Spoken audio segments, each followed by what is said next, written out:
My name is Derek Hicks. I'm 28 years old, and I'm an independent contracted singer. So what that means is I work for multiple agencies, production teams, corporations, and I do various events, whether it be personal, private events, corporate events, things like that. They contact me during the week. Hey, Derek, are you available to sing on this date for this much pay? I can decline, I can accept, and it's been incredible. A lot of people, for singers, when you say I'm a singer, on paper that looks crazy. That sounds crazy. Like, what are you doing? There's no security in that. You think I'm a struggling artist, things like that. But there's so much more in this industry, so much more in this world that people don't realize, especially people first coming in. You think you're either at the bottom of the barrel as a struggling artist, or you're super successful like a Beyonce or whoever is popping right now. But there is a whole world in the middle that you can navigate and really have a great lucrative career in. And I'm fortunate to have found that out.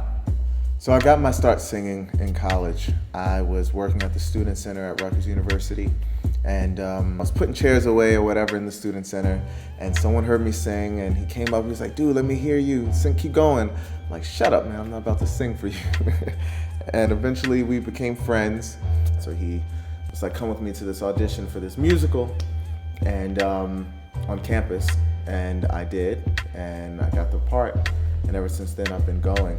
Instead of getting an internship or a job, after I got my degrees, 2 degrees in communication and psychology, I decided to audition for another musical.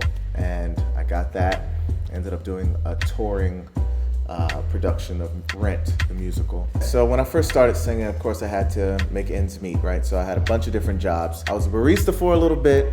I was a personal trainer. I worked at the Apple store, and that was a great job for someone who's, working on other things. So a lot of actors, journalists, things like that work at the Apple store because it gives you a lot of free time.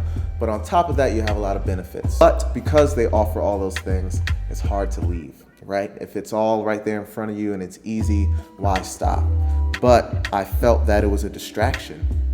I knew that there was more to singing than just a few gigs here and there, and it would never happen for me if I kept working other jobs. So I decided, I don't want to do this. I don't want to work anymore. I need to take that leap of faith and really go out on my talents and my heart and what I want to do, and just stop working and only dedicate all of my energy to singing. When I did, opportunities flooded in.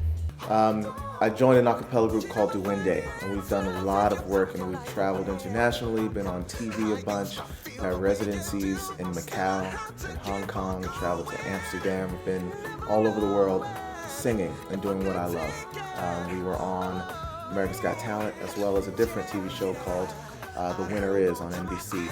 And because of that, we've achieved a lot of success online. Fitness is a big part of my life. I love to work out. I love to push myself. And a lot of that has to do with willpower and your brain. That also has a lot to do with this industry that I'm in. You're gonna be told no a lot. You have to decide what you wanna do and not let anything stop you. That's where I'm at this point in my life.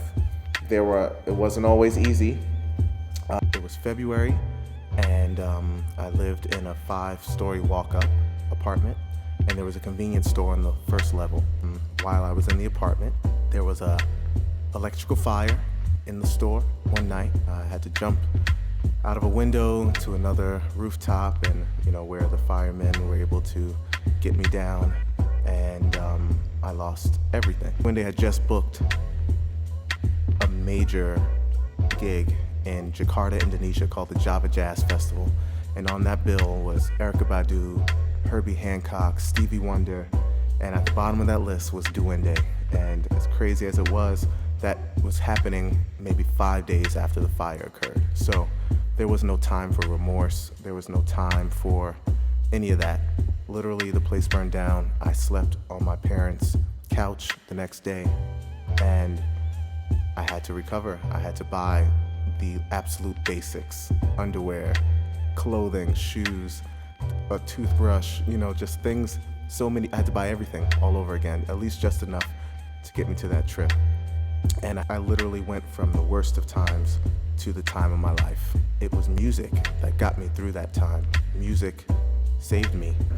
I've had a very fortunate few years after college where I am now only singing, and I'm making an annual, gross income that rivals people who work for corporations. On top of the corporate work, to develop with two of my friends a group called Uptown. There's a whole nother world called guest entertainers, and what they do, they develop their own show. They fly onto these ships for 3 to 5 days, do their gig, and go back home. So with that, the contracted singing, and any other gigs that I pick up, whether it be voiceover or singing, things like that, my calendar's full. And it's a blessing and a curse. A curse in that I'm not able to hang out with friends all the time, or go out drinking when it's someone's birthday or things like that. Like I miss a lot of things. However, you have to make sacrifices for the things that you want. And beyond singing, my goal in life is financial freedom. I want to be in a position where I never have to worry about where's this next check coming from, how much is this. And already, though I've only been doing this for a few years, I'm in a position where money is not a problem. And that's such a blessing, you know what I mean? Especially because I'm only doing what I love. I'm only singing. And there are so many people who will tell you that's impossible. You can't do that. There's no way you can have a secure life by just singing, or by just taking photos, or by just writing. But those people are 100% wrong. There is absolutely a way, and it's so possible. If I can do it, anybody can do it.